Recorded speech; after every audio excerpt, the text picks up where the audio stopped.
Okay, scholars, got a fun little one here.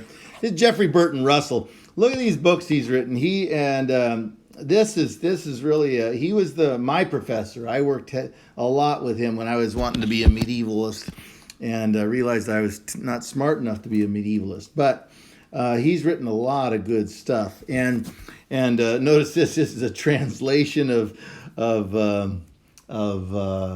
Wrinkle in Time. He did a translation of Wrinkle in Time into Latin.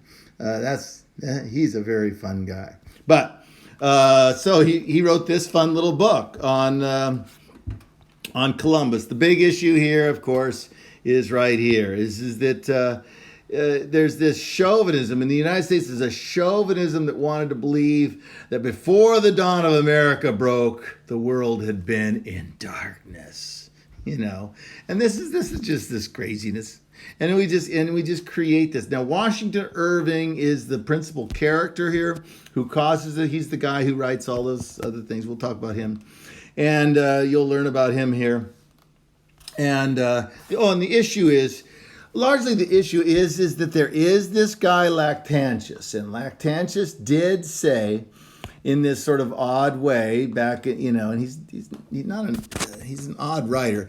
Is there anyone so foolish as to believe there are people living on the other side of the earth with their heels upward and their heads hanging down? Now, Lactantius wrote that, I don't know, he lives like 200, I think, 300.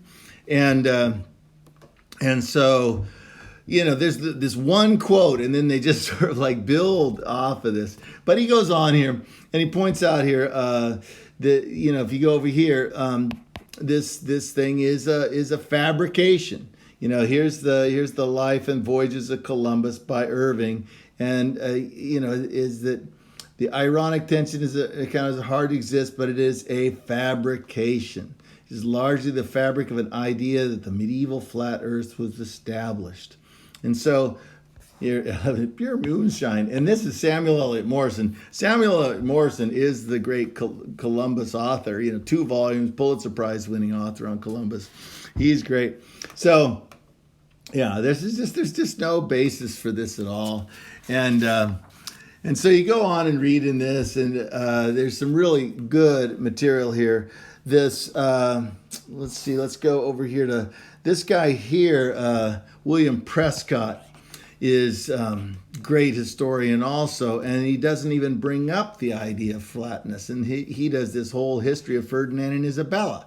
And if you know Prescott, he's one of our greatest of early American historians from that early 19th century period.